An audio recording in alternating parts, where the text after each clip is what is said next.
जननीं शारदां देवीं रामकृष्णं जगद्गुरुं पादपद्मे त्वयोश्रित्वा प्रणमामि मुहुर्मुहुः। पूजनीया প্রব্রাজিকা নির্ভয় প্রাণা মাতাজির সম্পাদনায় রচিত ভারতী প্রাণা স্মৃতিকথা গ্রন্থ থেকে পাঠ, পৃষ্ঠা সংখ্যা 143, মহাপ্রয়াণ। 11ই অক্টোবর ডাক্তার R.N. চ্যাটার্জিকে ডাকা হয়। উনি বলেন লিভার বড় ও শক্ত হয়ে উঠেছে। ওই সময় তার নির্দেশে ইসিজিও করা হয়। তার ঔষধে বিশেষ কোনো উপকার বোঝা গেল না। ইতিমধ্যে পূজা এসে গেছে। সারদা মঠে ঠাকুরবাড়িতে হল ঘরে মা দুর্গার পট সাজানো এবং ঘট বসানোর পর পূজার 3 দিন শ্রী শ্রী চণ্ডী পাঠ ও পুষ্পাঞ্জলি হতো এবং ঠাকুর ঘরে বিশেষ পূজা আদি হতো। তখনও বর্তমান মন্দির নির্মাণ হয়নি। ভারতী প্রাণা মাতাজি প্রতি বৎসরই অঞ্জলি প্রদান করতেন। এবার কিন্তু তার ব্যতিক্রম হলো। তিনি একদিনও অঞ্জলি দিতে গেলেন না, বরং জিজ্ঞাসিত হয়ে উত্তর দিলেন, আমি আমার মাকে পুষ্পাঞ্জলি দিয়ে একেবারে এ বাড়িতে এসেছি, আর দেব না। নূতন বাড়ির বারান্দায় বসেই তিনি ভজন আদি শুনেছেন, আরতি দেখতে আসেননি। কিন্তু তখনও প্রত্যহ সকালে নিজের উপরের ঘরে ঠাকুর ও মাকে ফুল দিয়ে আসতেন। মহানবমীর দিন প্রতি বৎসর বেলুড় মঠে দুর্গা প্রতিমা দর্শন করতে যেতেন। এবার আর যেতে রাজি হলেন না। একাদশীর দিন কিন্তু বিজয়ার প্রণাম করতে যথারীতি বেলুড় মঠে যাওয়ার জন্য প্রস্তুত হলেন। বেলুড়ে ঠাকুরের ও অন্যান্য মন্দিরে প্রণাম আদি সেরে তিনি সন্ন্যাসিনীদের সঙ্গে অধ্যক্ষ মহারাজের ঘরে যান। তাকে ভূমিষ্ঠ হয়ে প্রণাম জানালে স্বামী বীরেশ্বরানন্দ মহারাজ ব্যস্ত হয়ে বললেন, শরীরটা ভালো নেই, এমনি করুন না। ফেরার সময়ে দ্বিতীয়বার যখন প্রণাম করছেন, মহারাজ বললেন, এই তো হলো, আবার কেন? তিনি উত্তর দিলেন, আবার কবে আসি? মঠে তাঁর আর যাওয়া হয়ে ওঠেনি। প্রেসিডেন্ট মহারাজকে ওইভাবে ভূমিষ্ঠ প্রণামে সংঘগুরুর প্রতি তার প্রগাঢ় শ্রদ্ধারই পরিচয় পাওয়া যেত। অনেক সময় স্মিত হাস্যে তিনি তার মনোভাব ব্যক্ত করেছেন। রাজা মহারাজ আর প্রভু মহারাজ কি মানুষ হিসেবে এক? তা নয়, কিন্তু তাঁরা দুজনেই এক শ্রী শ্রী ঠাকুরের প্রতিনিধি। বিজয়া রাত্রেও সেবার তাকে বেশ প্রফুল্ল লাগছিল। বেলপাতায় দুর্গা নাম লিখে ঘটে দিলেন এবং ঠাকুর ঘরে গিয়ে প্রণাম করে এলেন। মঠের সন্ন্যাসিনী, ব্রহ্মচারিণী ও ভক্তগণ সকলেরই প্রণাম তিনি প্রসন্ন মুখে গ্রহণ করেন। 29শে অক্টোবর ডাক্তার P.K. সেন তাকে দেখে ঔষধপত্র দিলেন।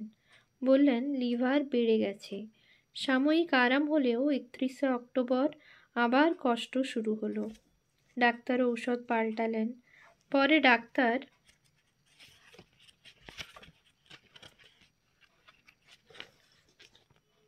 A.B. মুখার্জির সঙ্গে পরামর্শ করে P.K. সেন 3 নভেম্বর সকালে দেখতে এলেন। Mild cerebral stroke. সুতরাং ডাক্তার ছোট ডাক্তারি হাতুড়ি দিয়ে পায়ের তলা, হাঁটু, কপাল ইত্যাদি স্থানে ঠুকে ঠুকে দেখেন। পরে মা বলেন, দেখো তো, কেবল ঠুকে ঠুকে দেখলো, কিছুই তো পেলে না। এই অবস্থায়ও প্রতিদিন ঠাকুরবাড়ির সিঁড়ি দিয়ে উঠে ঠাকুর প্রণাম করে এসে নিজের ছোট খাটটিতে বসে জপ, স্তব ও গীতা পাঠাদি করতেন।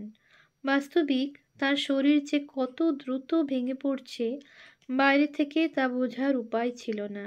খুবই অন্তর্মুখে থাকতেন।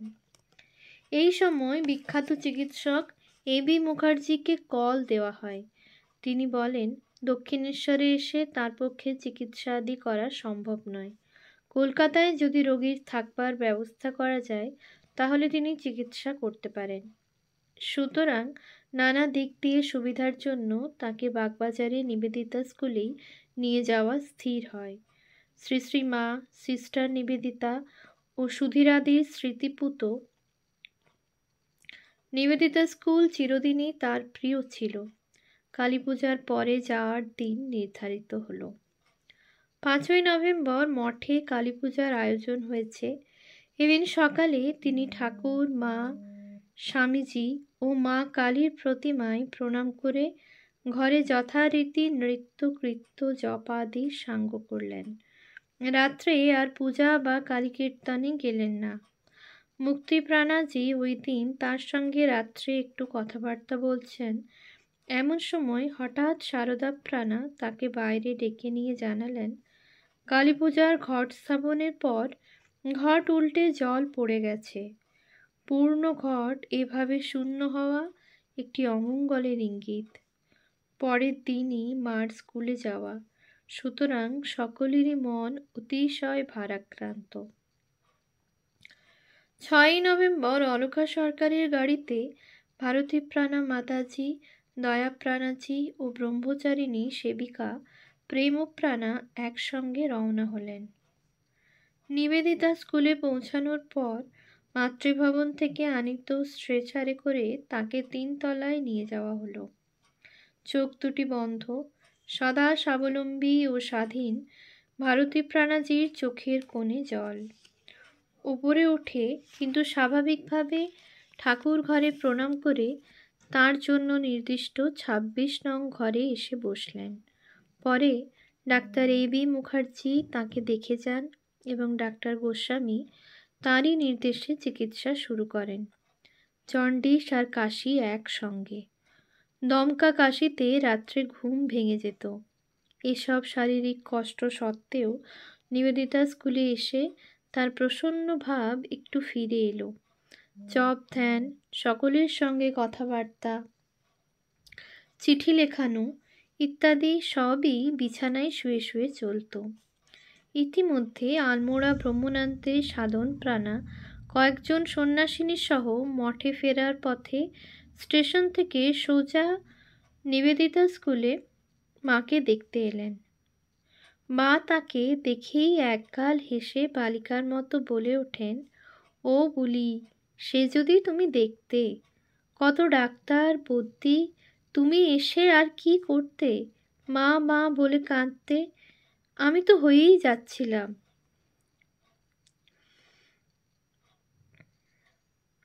যেন নিজ কিছু নয়, অন্য কারো কথা বলছেন। বস্তুত নিবেদিতা স্কুলে আসার পর এবি মুখার্জি, প্রখ্যাত হোমিওপ্যাথ চিকিৎসক প্রতুল মজুমদার ও অমল সেন প্রভৃতি তাঁকে দেখে যান। এখানে আর একটি ঘটনা উল্লেখযোগ্য।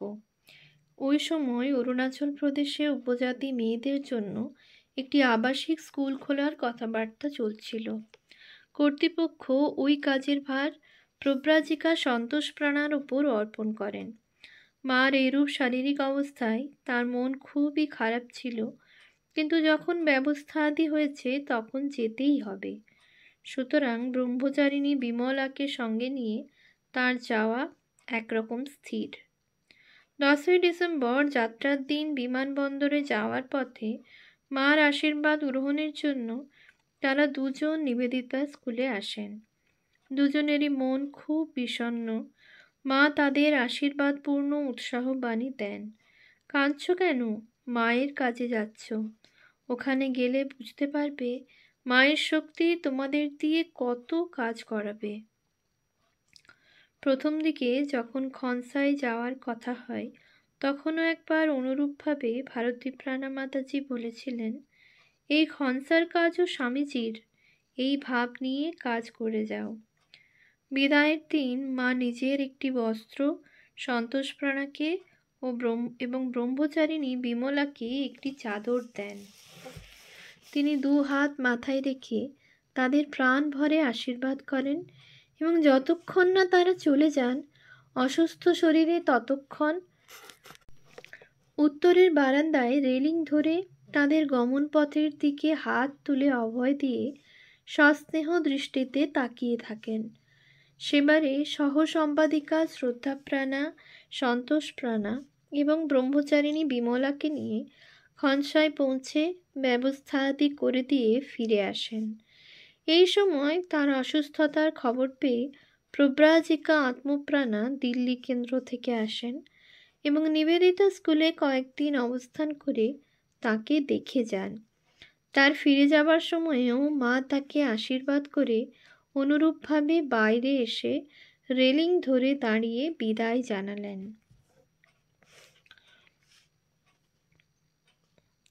23শে ডিসেম্বর ভারতীপ্রাণা মাতাজি নিবেদিতা স্কুল থেকে সারদা মঠে ফেরেন। শ্রী শ্রী মার তিথি পূজা ছিল 26শে ডিসেম্বর। পরের দিন ভোর রাত্রে সন্ন্যাস দীক্ষা। মুক্তিপ্রাণাজি প্রস্তাব করেন, এবার ঘরে বসেই দিন, আমরা সব ব্যবস্থা করে দেব। অধ্যক্ষা কিন্তু রাজি হলেন না। উৎসবের দিন সকালে লাইব্রেরিতে বসে তিনি ভক্তদের দর্শন দিলেন। পূজা হোম ইত্যাদি নির্বিঘ্নে সম্পন্ন হলো। শেষ রাত্রে বিরজা হোমের সব ব্যবস্থা করে তাকে ঠাকুরবাড়ির হল ঘরে নিয়ে যাওয়া হলো। সংঘ মাতার তখন সম্পূর্ণ ভিন্ন রূপ, সৌম্য শান্ত প্রসন্ন মূর্তি। মুখে কোথাও কোনো অসুস্থতার চিহ্ন মাত্র নেই। সেবারের মতো যথারীতি সন্ন্যাস ও ব্রহ্মচর্য দানরূপ পবিত্র দায়িত্ব সম্পাদন করতে পেরে তিনি আনন্দিত। পরদিন থেকে শারীরিক কষ্ট আবার দেখা দিল। ডাক্তার গোস্বামী বললেন ইঞ্জেকশন দিতে হবে। তিনি কিছুতেই রাজি হচ্ছিলেন না। তার ইচ্ছা ছিল হোমিওপ্যাথি চিকিৎসায় চলে। কয়েক বৎসর পূর্বে ভারতীপ্রাণা মাতাজি একবার অসুস্থ হলে বিখ্যাত হোমিওপ্যাথ ডাক্তার প্রতুল মজুমদারের চিকিৎসায় তিনি সুস্থ হয়ে ওঠেন। খবর পেয়ে এবারেও তিনি আগ্রহ সহকারে তাকে দেখতে আসেন এবং ঔষধও দেন, কিন্তু সেই সংকটাপন্ন অবস্থায় ঔষধে বিশেষ কাজ হয়নি।